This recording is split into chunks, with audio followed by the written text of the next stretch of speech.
everybody, welcome to my YouTube channel. So today I'll be sharing with you a little bit of my pregnancy story. Chloe is 2 years old now, but I just wanted to share with you because in my story there's a little bit that can either help or just encourage some people out there. I was 8 weeks pregnant when I found out I was eating more and more. It was like because I was supposed to only eat small portions since I was diagnosed with diabetes not long before that. So my portions were smaller. But at that moment, I started just wanting to eat more food and, just bigger plates. So I thought something was going on, and I was just craving spicy hot food and pancakes. For me, nothing really made me even think that I could be pregnant. When you're diabetic, you are considered high risk pregnancy. I had like a team of like 4 doctors or 4 offices of doctors following my case.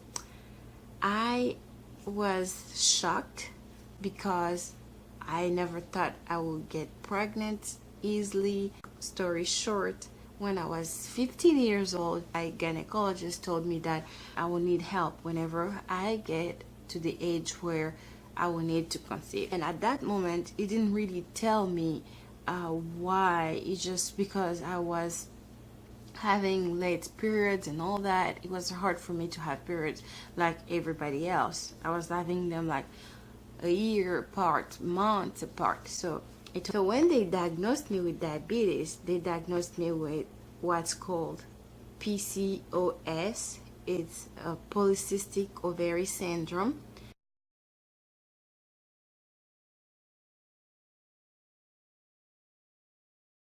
It really affects your hormones and your metabolism because your body is not reacting as other people. And the thing is, the two are linked. So when you gain more weight, you have tendency to have diabetes. And people who have PCOS also have tendency to have extra weight. And the pills that they gave me for diabetes helps PCOS.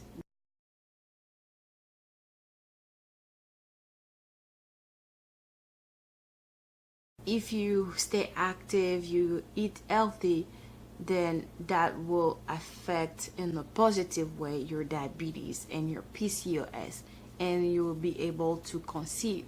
So at that moment, I was really active. I was going for a walk every morning and walk for like an hour and a half. I was eating really healthy, and doing that just helped my body, and I was able to conceive. I went ahead and started to see my doctors every like 2 weeks or 3 weeks.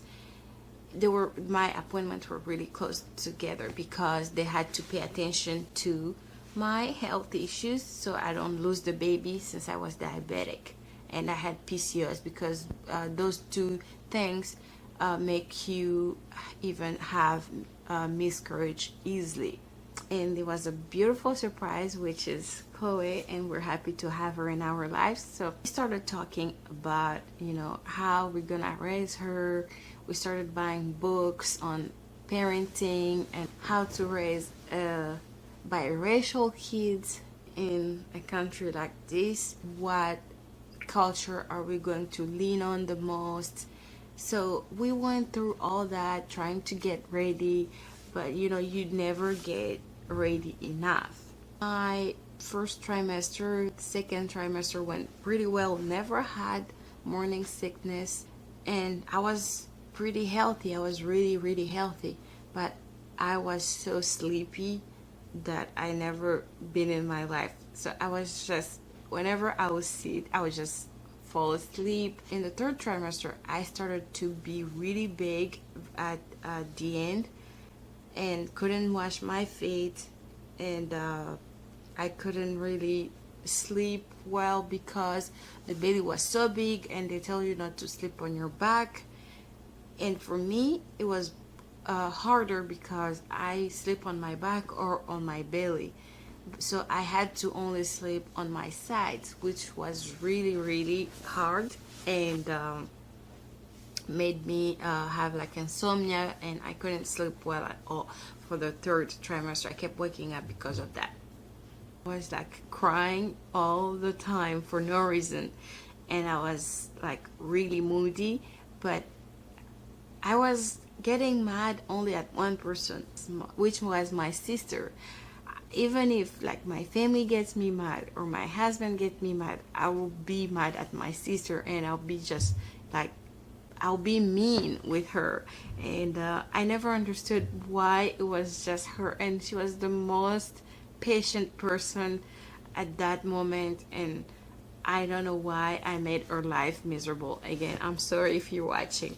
My labor started on Saturday, July 23rd. Midnight on Saturday, I started to have really, like, for me, it felt like stomachache. My belly was really hurting, and I couldn't sleep. I kept waking up every like hour. It would hurt me. And since my husband was reading the book on contractions, he told me that was contractions. So at 9 p.m. on Sunday, it started to really get bad, and my mom took me for a walk so it could get things easy. We went for like 3 laps in my apartment complex, and I started to like not even being able to really walk because it was coming every minute. So I went back home. My small suitcase was ready with my stuff and Chloe's stuff, and my husband's backpack was also ready with his stuff. So I went ahead, took a quick shower, but every minute it started to really hurting more and more when I was in the shower. But I managed to finish it, and I never had the option of, having epidural or any painkiller. So we finished. My mom, my husband, and I went to the hospital, and like an hour later, my sister and my brother followed us. So I got there, they got me ready, and that was the first time I had, how do you call it, the IV thing.